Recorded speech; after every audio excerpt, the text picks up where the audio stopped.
The Economist.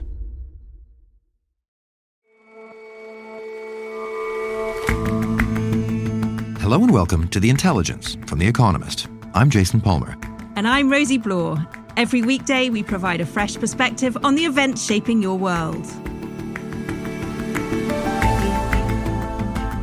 Received academic wisdom has it that giant successful firms eventually lose out to smaller, nimbler innovators, the process known as creative destruction.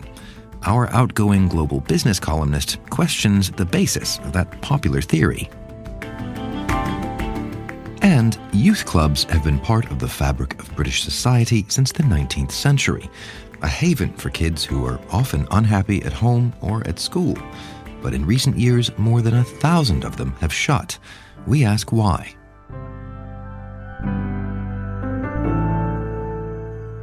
But first,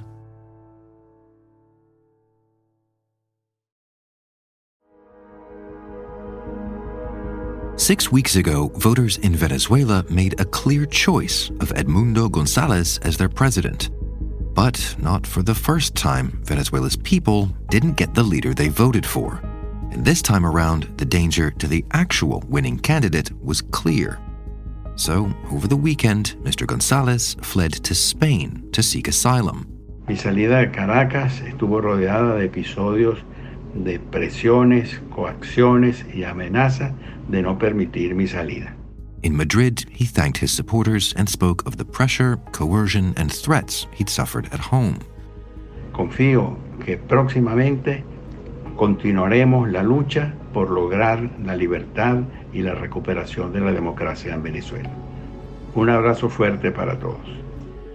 He then struck a hopeful note, saying the fight for liberty and return to democracy in Venezuela would soon start again.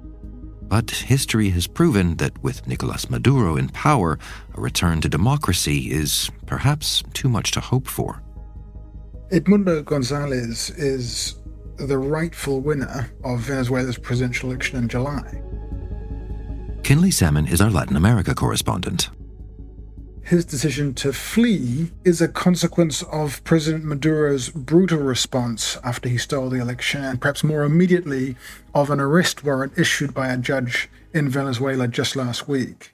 It's now really clear that Maduro's regime is openly hunting down its critics. So just to be clear here for a start, the proof that Mr. González is the rightful winner is very clear-cut. The evidence that Edmundo González won this election is just undeniable. The opposition managed to get hold of the paper receipts that voting machines right across Venezuela spit out at the end of the day of voting. They got 25,000 of them. That's 4/5 of the total number of machines. And they published those results online. You can go online, anyone can, and look at every single printout. And these show that Edmundo González won with a thumping 67% of the vote to just 30% for Nicolás Maduro.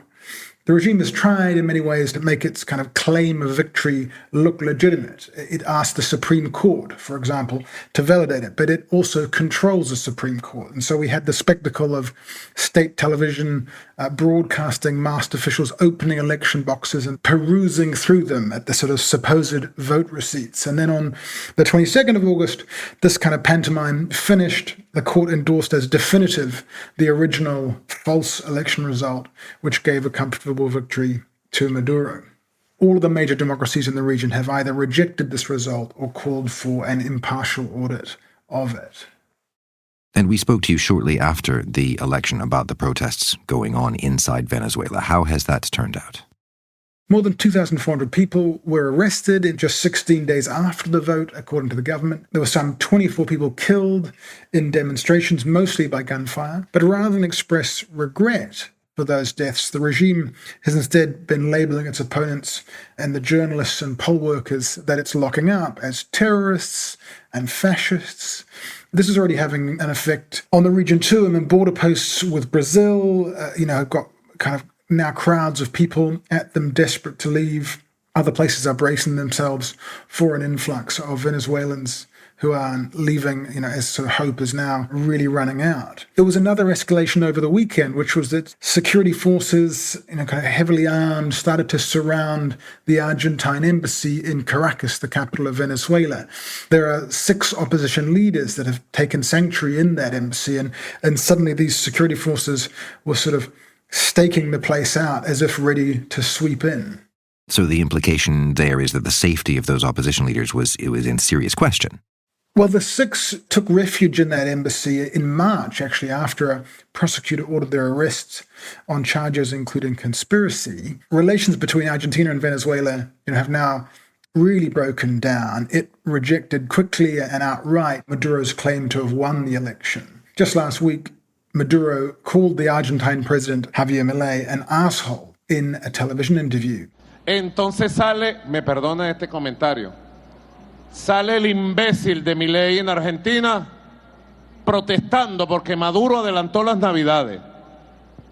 In that same interview, he sort of bizarrely declared that Christmas could start early in Venezuela, a real indication of the sort of black is white, up is down, 1984 style world that many Venezuelans are now living in. This embassy crisis kind of has been slowly ratcheting up. Earlier, after Argentinian diplomats were essentially forced to leave Venezuela, Brazil instead took over control of the embassy to represent Argentina's interests. But their sort of custody of the Argentine embassy has now been rejected by Venezuela. And this is when sort of members of what seems to be the government's intelligence agency were seen surrounding the building. As we're speaking, that situation doesn't seem to have been resolved, but certainly there's huge anxiety for those sheltering inside about what might be going to become. It's possible, though, that the departure of Edmundo Gonzalez from the country may take the pressure off a little bit. But about that pressure and whether it's falling, it seems clear this time, as frankly with the last election, that Mr. Maduro isn't too bothered by pressure. Yeah, Maduro certainly does seem very willing to kind of ignore international pressure. There has been, something of a regional diplomatic push for the regime to compromise, but frankly, that has made very little headway. Fortunately, with Edmundo Gonzalez now out of the country, that effort is in danger of dying altogether. One of the reasons it's so hard is that diplomats need to convince not just President Maduro, but also his closest confidants, who were given yet more power in a reshuffle at the end of last month. And they, being deeply implicated in the regime's crimes, are in many ways sort of less likely, even than Maduro perhaps, to want to compromise, because they're less likely to get some kind of amnesty in any deal. There's also been lots of pressure on Venezuela from outside of Latin America. The United States has strongly said that Gonzalez was the rightful winner of the election. They, in fact, seized an aeroplane belonging to Nicolas Maduro recently, which they said had been bought illegally. And these are just part of America's ongoing sanctions. But frankly, it doesn't look like any of that is really having much impact on the question of whether Nicolas Maduro will stay in power. But let's put this into context here, because exiled Venezuelan opposition leaders have a habit of slipping into irrelevance after a big international upheaval. We've seen this happen before. When we spoke to you 6 weeks ago, you suggested there was something of a glimmer of hope in the form of the protests that were taking place on the streets. In light of the brutal response to that, how would you characterize things now? That's right. I did have a little bit of hope. There were these spontaneous protests immediately after the clearly false election result was announced. And those protests came in parts of Caracas that have been traditionally strong supporters of Chavismo, of this movement that Nicolas Maduro now heads. And so, it seemed that perhaps, he was losing some of that core support in poorer barrios of Caracas. But that hope, I think, is now very slim. If there's one thing to cling on to, it's the fact that Maria Corina Machado, who is in many ways the most high-profile opposition leader, she wasn't the candidate. She was barred from running. She is still in many ways the leader of the opposition. She remains in Venezuela. She said, "Let me be very clear, Edmundo will continue to fight from the outside, and I will continue to do so here," she means in Venezuela, "alongside you." So she seems to be staying. She is saying we must fight on. But the chances now really are very slim of a sort of dramatic reversal. It's worth remembering at this point that it is also ordinary Venezuelans, who are going to pay the price, who already are paying the price in terms of repression and in terms of economic despair. Because in all probability, it is Maduro who will begin his third 6-year term on January 10th next year. And I think we can say now with kind of a grim confidence that assuming he does, he will rule as a dictator. Thanks very much for your time, Kinley. Thank you.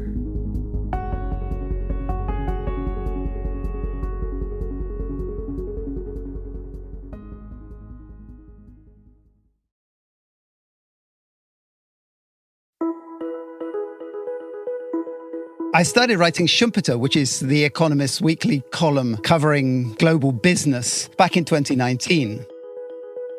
After 6 years as the Schumpeter columnist, Henry Trix is now our US technology editor. When I started, the idea was to travel the world covering all companies, big and small.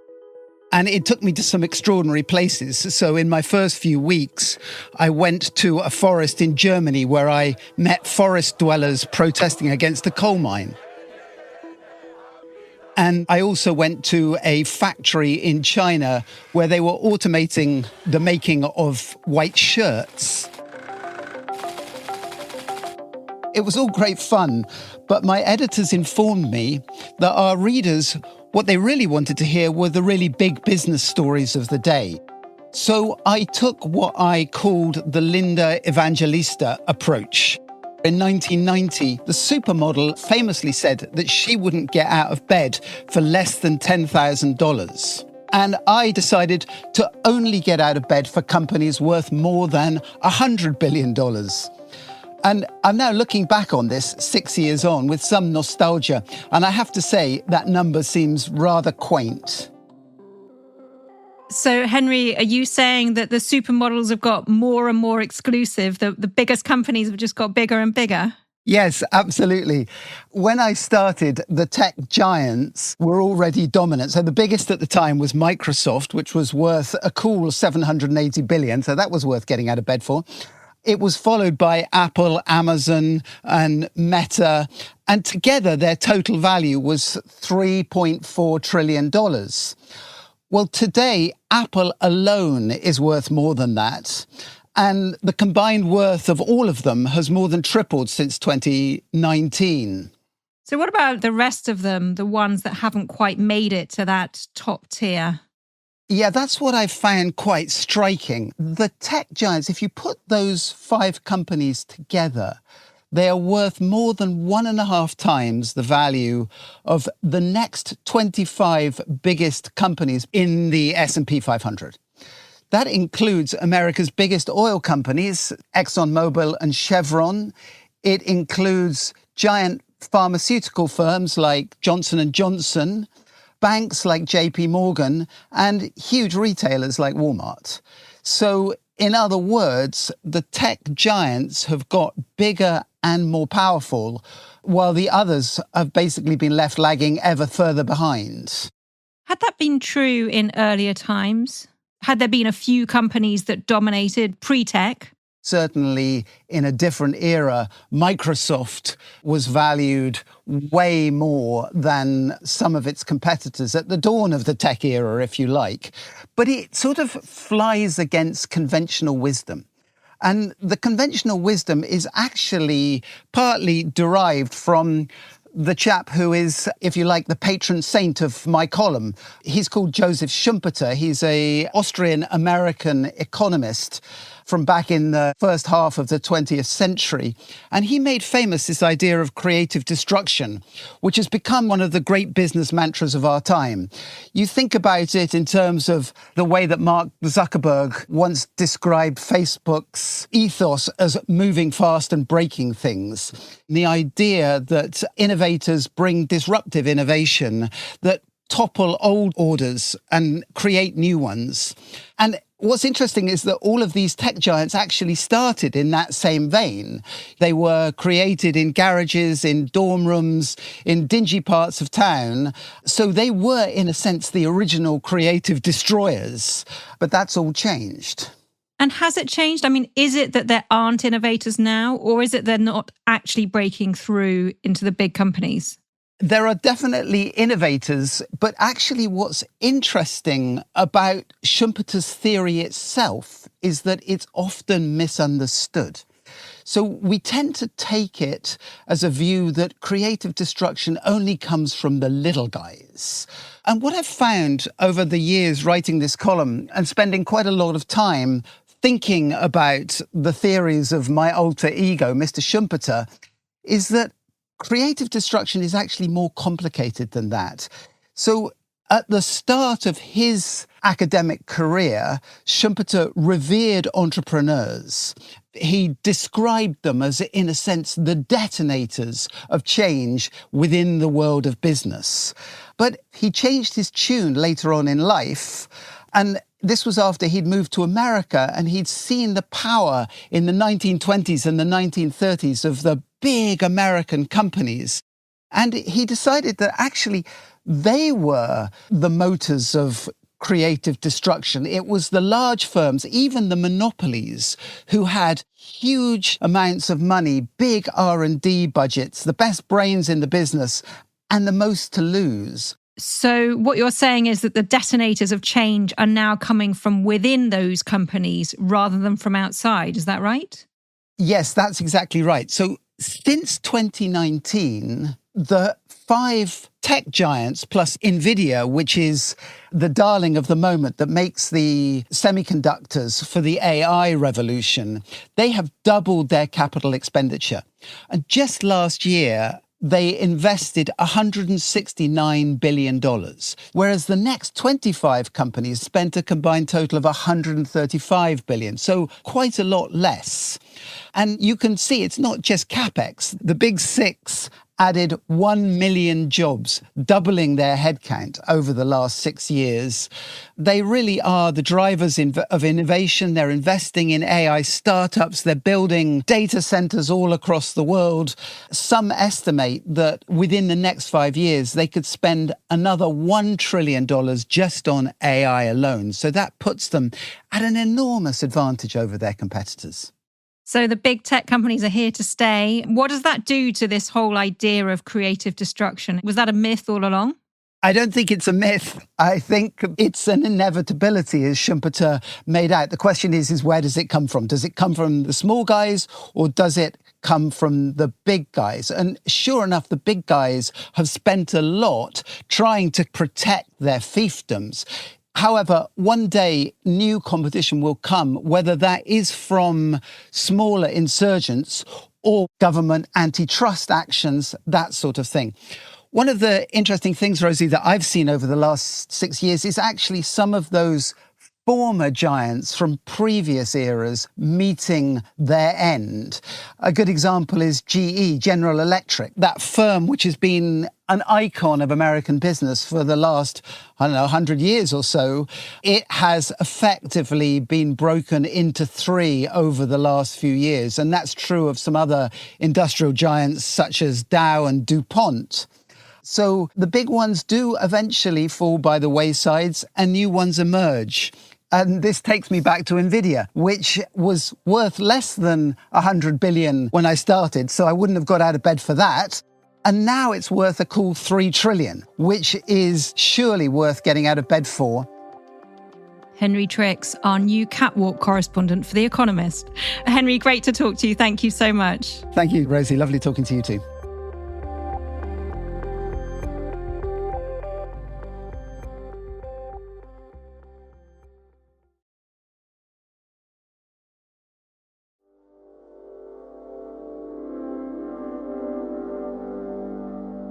On a quiet street in rural Shropshire, between a big row of houses, there is this hall. Anne Hannah is a news editor at The Economist. I saw a bunch of teenage boys, 16 or 17, playing pool. There is a craft room. In another part, there is a kitchen where young people can go and learn to cook or bake. I went up to meet Andy Hall, who is a youth worker, and he told me about the difference that youth workers can make. And I've had young people that have come to me and they've had problems at school. And I had one lad, he came to me and the only reason he didn't do well in school was that he couldn't see the board. because he hadn't got a pair of glasses. Right. He came from a reasonably dysfunctional family, and they wouldn't even take him for an eye test. So he was under 18, we took him for an eye test, we got him some glasses, he can read the board. He is now one of the first young people in a generation of his household that's working. Before starting at The Economist, I did youth work for a charity in Manchester, and it wasn't all glamorous, but as with the situation that Andy described, it could make a really big impact on people, particularly on children who might have otherwise fallen through the cracks. Youth clubs have been around in Britain since the 19th century, and they've been part of the safety net and a part of the fabric of our society since then. But in the past 14 years, more than 1,200 youth clubs have closed, leaving a threadbare service. So who's going to youth clubs? How many people are actually attending youth clubs in Britain? So UK Youth, a charity, reckons that there are millions of people still involved in youth work in some sort of capacity. But the funding to council-run youth services has been cut massively since 2010 because of austerity. The funding has gone down from about £1 billion to £409 million in real term as of 2021. And you say that the funding is done by councils, which means it's a local thing. So how does that mean that the provision of youth clubs varies across Britain? Massively varied. Councils that are overspent really struggle to spend on youth services. So Shropshire is actually one of the areas that has been most affected. And Andy Hall, who we heard from earlier, is in one of the areas that has been hardest hit. That area now only has 2 youth centres, down from 12 in 2010. And they also have had a massive reduction in the number of qualified youth workers as well. There are voluntary groups that have popped up in place of those youth services that had been funded by councils, but the services are much more splintered, harder to monitor, much harder to involve everybody into those groups. They tend to be targeted towards specific groups or individuals or run by religious groups and things like that. We know that a lot of local services suffered cuts under the Conservative government. Why were youth clubs hit so hard? So one of the reasons is that it's quite hard to prove the benefits of youth work. A lot of the benefits are anecdotal. A lot of the information that we have is anecdotal. And it's particularly hard to prove the benefits of any preventative work, right? It's hard to prove that you've stopped a negative thing from happening in the future. But evidence of benefits is growing. One study by a team at University College London found that nearly half of those who go to youth clubs had higher education qualifications by the time they were 25, compared to just over a third of those who didn't. Another found that those who went to youth clubs were more likely to be in paid employment later on in life. And it may be that youth clubs just reach children that other services can't. And of course, we now have a Labour government. Are we likely to see any change? Yes, I think so. They seem to be more interested. We don't know exactly what they're going to do yet, but they have pledged £300 million for a network of 90 youth hubs for those most at risk. And they're hoping to focus on mental health, which is great because most youth workers will say anecdotally that the mental health of young people has really suffered in recent years. The Labour government seems to want to tilt that money towards preventing things from happening, so preventing mental health from deteriorating or preventing the likelihood of involvement with crime and things like that. And they say that they want to follow evidence of what works and speak to people in those positions to know what that might be. So far, it seems like youth work, even though it might be patchy for the next couple of years, it will remain, and that is a really, really great thing. Anne, thank you so much. Thank you for having me.